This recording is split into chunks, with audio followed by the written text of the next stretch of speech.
Hi, I'm Dick Glover, Technical Director, and this is where we work. We've been in McLaren Technology Centre since 2003, and under one roof we've got three world-class engineering companies, McLaren Racing, McLaren Electronics, and in the heart of the building, McLaren Automotive. We have a fantastic heritage of technology and engineering excellence within this building, and McLaren Automotive is able to draw on that heritage and all of that technology to develop the world's best high-performance sports cars.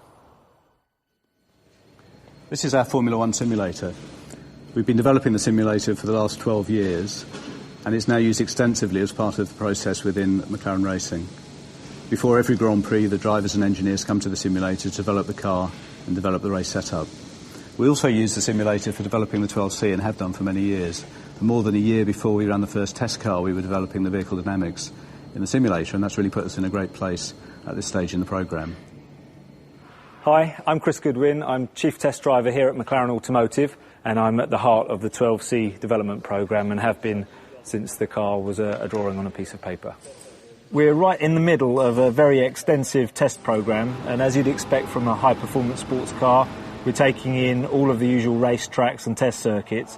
We've been to the racetrack, the Nürburgring Nordschleife, and that's a great test for the car's durability, but its high-speed cornering performance.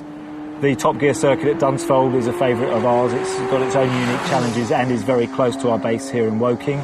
But as well as an endless range of public roads, motorways, B roads, bumpy and smooth, we've also taken in a couple of very extreme areas as well. The Arctic Circle, we test the car in sub-zero temperatures on snow and ice, but we've also visited Bahrain and tested the car in super high temperatures, both for performance and its ability to function in those very extreme desert temperatures.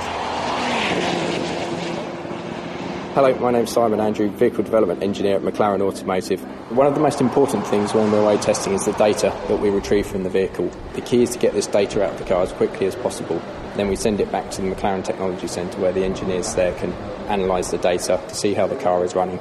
And then we can make improvements and tune systems based on the data that they're looking at. This is a very, very high-tech car with some interesting technology under the skin, and I work with a team of very experienced guys, and they come from many different backgrounds, many from the world of motor racing. That's an experience that we try to have going throughout the company here. It was a very big decision for me to leave racing and join a road car project, but there are many similarities, and it's very exciting and challenging to be involved in a performance road car project. To complement that, we have a number of engineers and technicians from mainstream automotive. You sometimes have to step back and to realise how lucky you are. It's an awesome job. It's great fun. The 12C is a great opportunity for us here at McLaren, starting with a clean sheet of paper and a list of no-compromise objectives and targets.